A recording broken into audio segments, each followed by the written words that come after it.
Hello everybody, welcome to Career Life. My name is Shipra Singh.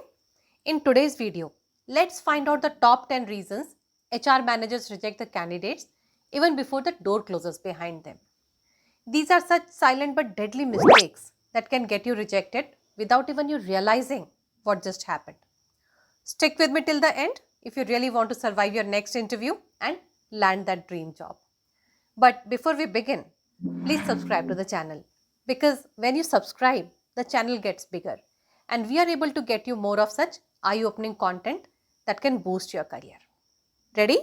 Fantastic. Let's start. Okay, so first of all, let's take a moment to understand the job market today and clear any doubts we might have about the hiring process and the intentions of the employers.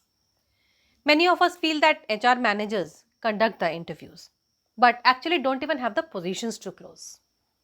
While it might be absolutely true in some cases, if you see the current scenario, majority of interviews in the current market are being conducted with a mindset to select the candidates and not reject them. Plus, this is a digital world where your reputation can travel faster than light. If your words and actions don't match, be prepared for a setback. And this applies to the employers also. In fact, now even the candidates are smart enough to identify very quickly if a particular employer is faking around. If you approach your interview with this understanding, you'll be able to trust the process more. And the chances of you getting the next job increase tremendously. Does that make sense? Great. Let's move forward. So, if you look at the Indian job market, in the academic year 2021-22, 10.7 million, that is approximately 1.07 crore students graduated across various higher education programs. This number is approximately equal to the population of Delhi, which is 11 million. So, if you look at it that way, it is as if the whole of Delhi is looking out for the jobs. Now, who is going to get these jobs? Of course, the ones who do well in the interviews. Let's see some stats on who is rejected. As per a study, 47% of interviewers reject candidates who do not have any knowledge about the company. Why? Because lack of research is seen as lack of interest, which can lead to immediate rejection. As simple as that.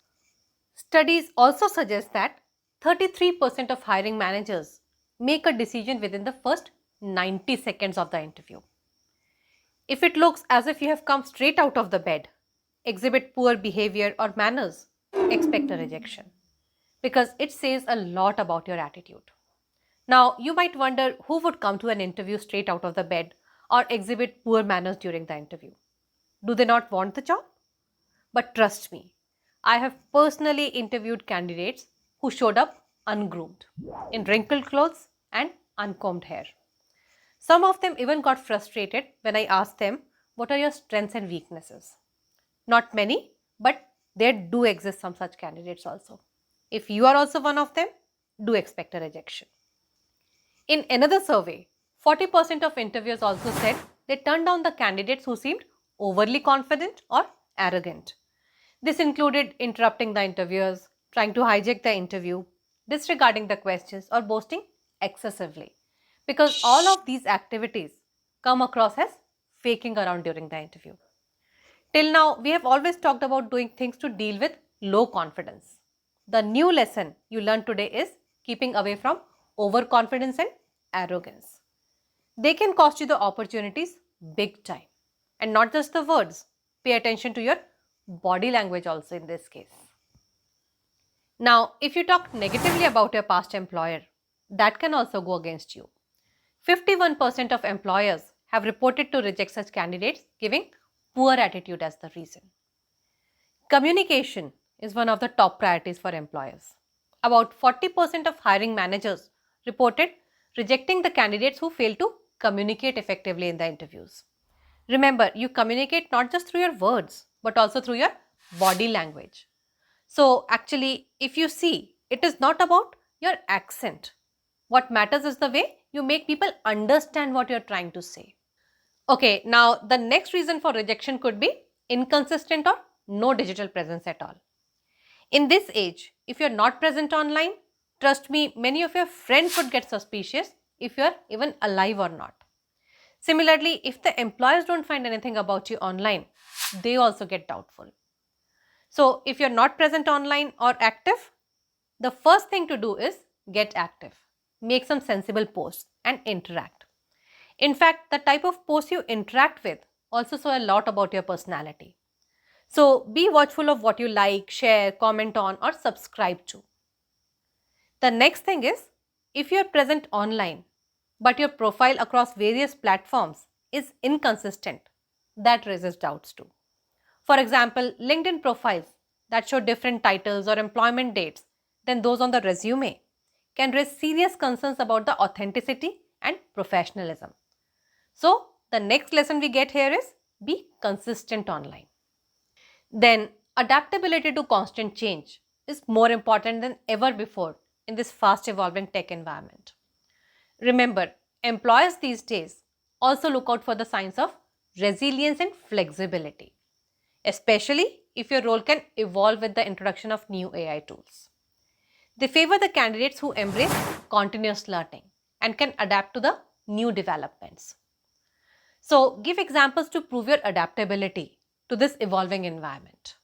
To do this, tell them about the latest short courses you did online to keep up with the pace. It shows your effort to stay relevant. As I always say, don't just make claims, prove with examples. The next reason for your rejection could be your digital footprint and online etiquette. Employers these days increasingly review candidates' digital footprints, including their social media interactions and online professional profiles, because these things offer insights into professionalism, communication style, and overall alignment with companies' values. A strong positive digital presence can boost your appeal, while negative or inappropriate interactions can lead to rejections. Be mindful. The next important thing that can lead to rejections but you might have missed paying attention to is poor storytelling ability. Effective storytelling adds authenticity, making your skills and experiences come to life, making them relatable and impactful. If you can't tell your experiences in an engaging way, the chances are your answers will fall on deaf ears. So, anticipate the questions, think of the examples from the past that showcase your relevant qualities and skills. Employers will be able to trust you more with this. This storytelling approach resonates with all the human beings if you see, including the hiring managers. And now, the most important one, exhibit emotional intelligence in all your interviews.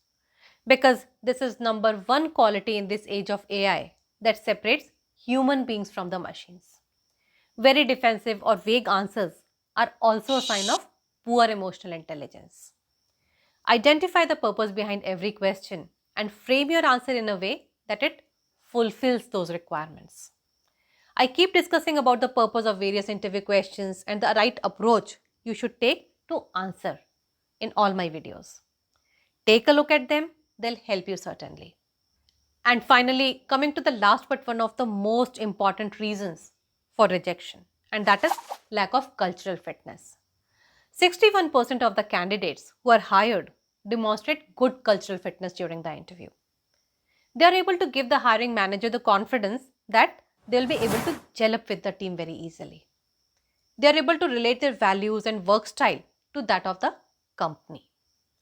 Now, if you're a job hopper, it might also look as if you were culturally unfit, and that is why you could not stay at all those places.